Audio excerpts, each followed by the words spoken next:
جس طرح میرے نبی کی پہچان کرائی 1,24,000 انبیاء اکرام نے، اسی طرح اکیلے محمد الرسول اللہ نے اپنے خدا کی ایسی پہچان کرائی، ایسی پہچان کرائی کہ جب سے یہ دنیا بنی ہے اور جب تک یہ دنیا رہے گی الحمدللہ ہر طرف خدا اور اس کے رسول کا نام باقی رہے گا۔ نعرہ رسالت مسلک اعلیٰ حضرت فیضان اعلیٰ حضرت جشن عید میلاد النبی، نعرہ تکبیر، نعرہ رسالت۔ آپ کے مراد آباد کے علامہ کفایت علی کافی کہتے ہیں کوئی گل باقی رہے گا، نہ چمن رہ جائے گا، پر رسول اللہ کا دین حسن رہ جائے۔ اطلس و غم خواب کی پوشاک پر نازا نہ ہو، اس تنے بے جان پر خالی کفن رہ جائے گا، اس تنے بے جان پر خالی کفن رہ جائے گا، اور جو پڑھے گا صاحب لولاک کے اوپر درود آگ سے محفوظ اس کا تن بدل رہے، آگ سے محفوظ اس کا تن بدل رہ جائے گا۔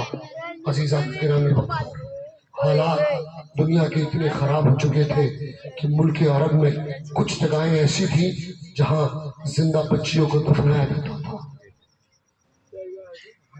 ان قبیلوں میں کسی کو داماد بنانا معیوب سمجھا جاتا تھا،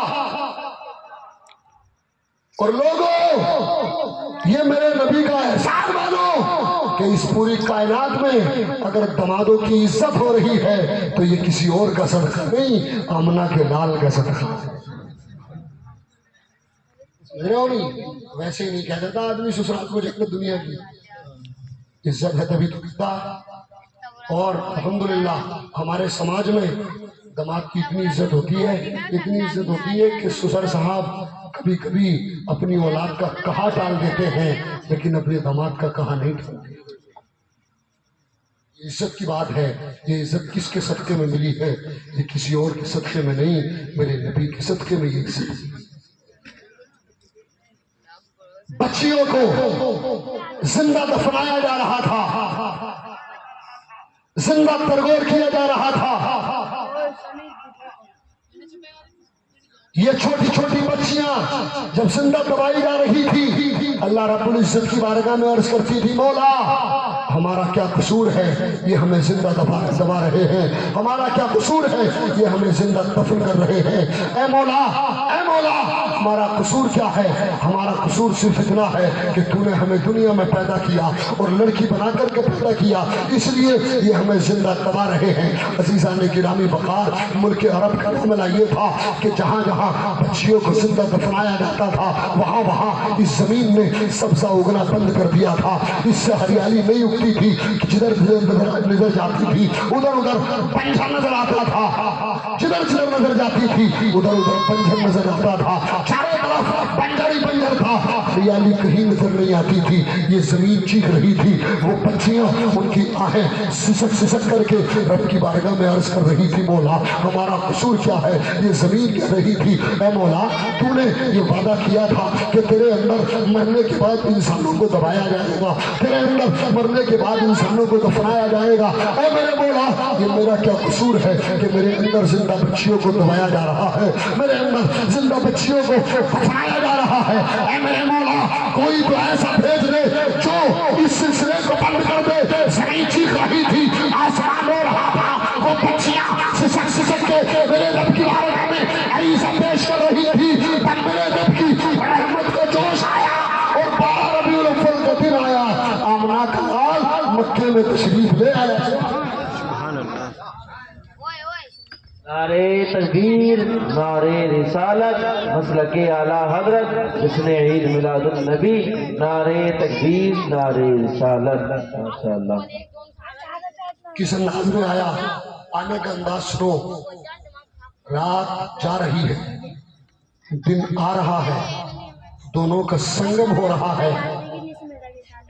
رات اعتراض کر دیتی کہ میرے آقا مجھ میں تشریف لائے، اے دن تیری کوئی اہمیت نہیں ہے، دل اعتراض کر دیتا اے رات تیری کوئی اہمیت نہیں ہے، ہمارے آقا دونوں جہاں کے داتا مجھ میں تشریف لائے،